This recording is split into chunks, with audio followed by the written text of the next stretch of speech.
Donc il y a tellement de choses à faire que vous pouvez couper, j'imagine, 100 milliards sans que personne ne se rende compte de rien, quoi. Oui, ça c'est certain.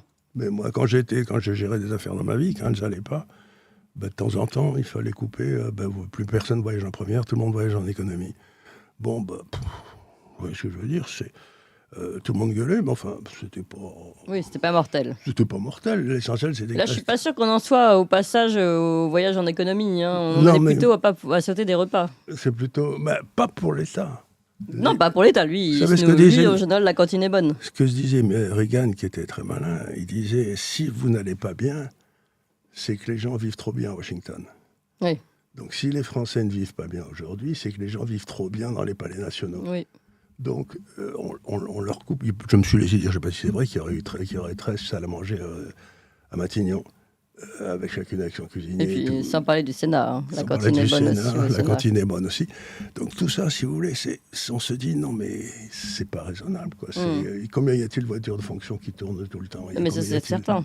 C'est-à-dire que si on allégeait un peu le mammouth gouvernemental, institutionnel, on pourrait peut-être alléger aussi un peu la dette des Français. C'est-à-dire que si quelqu'un arrive en disant, écoutez, je vais faire 100 milliards d'économies et je baisserai aux impôts de 50, je crois qu'il aurait une certaine popularité immédiatement. On va faire un deal, chaque fois qu'on coupe 100, on fait moitié-moitié, quoi. Je prends moitié pour réduire, et puis l'autre moitié, Mais là, on est d'accord. Moi, c'est plus sur le fait de faire confiance à Michel Barnier pour faire passer ce programme qui la seule chose, c'est que est-ce qu'on va le laisser... Quand même il le voudrait, je ne suis pas certain qu'on le laisse faire. Oui, déjà. C'est-à-dire que, et pour des raisons très simples, pour l'instant, il bénéficie du soutien du Front National, mais si par hasard il émergeait comme quelqu'un qui fait du bon boulot, il va ressusciter les Républicains. Oui. Et ça, c'est le vrai danger, si vous voulez, pour le Front National. Ils s'en foutent de la France. Ce qu'il faut, c'est éviter qu'il y ait les Républicains qui reviennent. Et là, d'un seul coup, ils auraient un homme qui les porterait. Donc, si vous voulez, je suis un peu surpris de la légèreté de Mme Le Pen, moi. Oui, ça, c'est une question qui se pose. Je ne sais pas si Guy de Lafortelle, vous avez aussi une question à poser à ce sujet politique. Sur la politique, c'est est-ce qu'aujourd'hui, un Premier ministre peut encore prendre les réformes que vous avez données avant même Mme Le Pen, sans se faire casser les genoux par Bruxelles? Parce qu'il y a quand même...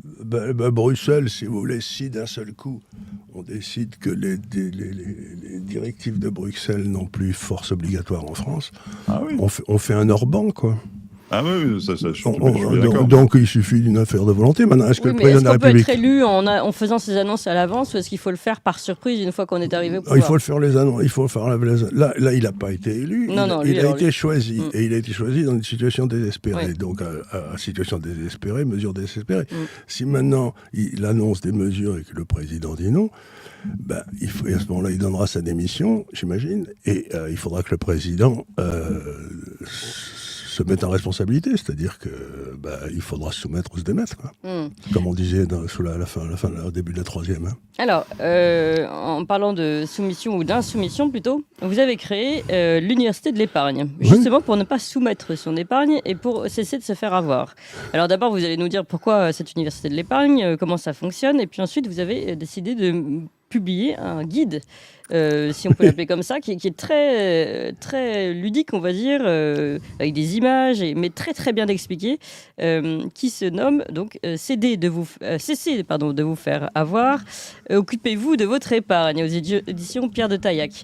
Alors on va revenir sur ce guide que j'ai lu, donc j'ai tout compris. Le problème, c'est que oui, alors en plus c'était pas facile. Mais ce qui est dommage, c'est que j'ai pas d'épargne. Mais bon, on va en parler après. Peut-être comment on fait pour avoir une épargne pour l'investir. Alors, mais d'abord, parlez-nous justement de cette université de l'épargne. C'était quoi le projet? Le projet est assez simple, si vous voulez. C'est que j'ai un certain nombre de convictions assez fortes à la fin de ma vie, parce qu'il y a des choses qui marchent et des choses qui ne marchent pas. La France est un pays qui épargne de façon extraordinaire. C'est un des pays qui épargne le plus. Et qu'est-ce qu'ils font de cette épargne? Les Français, donc. Les Français. Les Français épargnent comme des fous. C'est des écureuils, ils sont très bien. Et puis ensuite, qu'est-ce qu'ils font? Ils n'ont pas la moindre idée parce que personne ne les a jamais forcés. Alors, l'État leur donne un petit avantage fiscal à la noix et ils se précipitent pour confier leur épargne à l'État. Donc, j'ai un nombre de copains pas croyable qui me demandent: Charles, qu'est-ce que je dois faire? Je leur dis: qu'est-ce que tu as? Pourquoi d'ailleurs tu me demandes ça? Parce que la France va faire faillite, donc je ne toucherai pas de retraite. Je lui dis: oui, ça c'est évident, ça me paraît évident ça. Et donc, qu'est-ce que tu as fait? J'ai acheté une assurance vie. Et ton assurance vie, elle est investie en quoi? En obligations d'État. Donc, je leur dis, t'es vraiment le roi des cons. Sympa les discussions entre amis. Hein. Oui, non, mais il y a le moment où c'est pas absolument extraordinaire. Parce que, donc, tu fais une épargne parce que l'État va faillite et tu donnes ton épargne à l'État. C'est vrai. Pour, donc, on ne peut pas être plus bête, quoi. Dit comme ça, oui.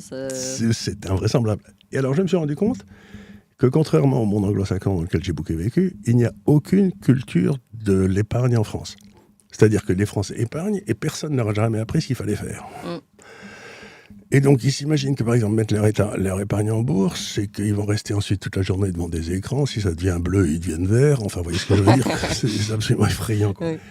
Et c'est pas ça du tout, l'épargne. L'épargne, de la façon dont je la conçois, c'est que vous faites un truc, vous commencez à investir de façon rationnelle, ce que j'essaye d'expliquer dans mon petit livre, et vous faites une opération tous les 2 ans. Parce que, qu'est-ce que c'est que l'épargne? C'est que vous mettez votre épargne dans un instrument qui s'appelle un portefeuille, et un portefeuille, c'est un écosystème, si vous le bâtissez bien. Donc vous avez un machin qui, en principe, monte doucement, et régulièrement, et je montre qu'on peut faire du 4% réel sans trop se fatiguer, quoi. Oui. C'est tout à fait faisable. Et vous investissez tranquillement. Et par exemple, quand il y a eu la crise du yen cet été, tous les soi-disant spécialistes sur les réseaux États, ils te vendaient tout, c'est le début de la catastrophe, c'est 1929 à nouveau, etc. Mais moi, j'essaye de bâtir des portefeuilles où quand il se passe un truc comme ça... Ça change rien.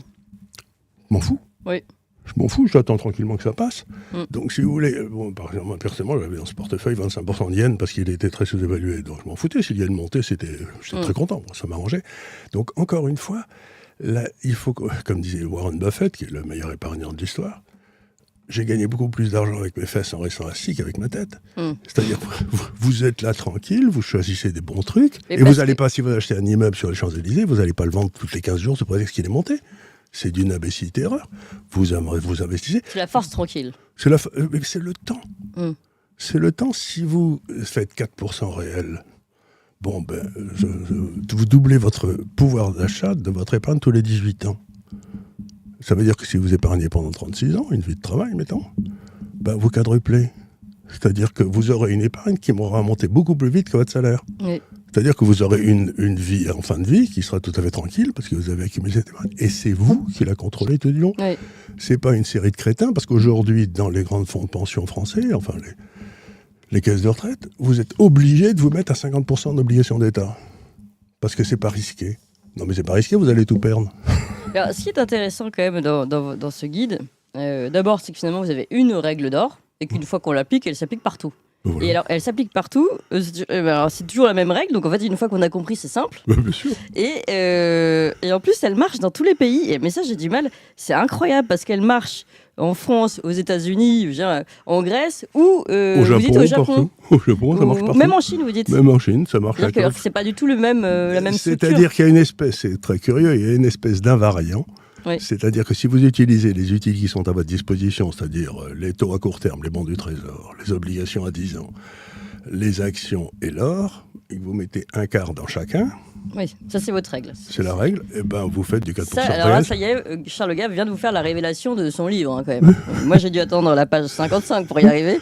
Donc en fait, ça, c'est ce que vous appelez le portefeuille permanent d'Harry Browne, c'est ça? C'est la règle d'Harry Browne. En gros, la logique des 4 actifs, on met du cash, un quart à chaque fois, un quart de cash, un quart d'obligation d'État à 10 ans, donc c'est là où vous traitiez vos amis du gros con, l'or et les actions. Et vous rebalancez tous les 6 mois ou tous les 3 mois.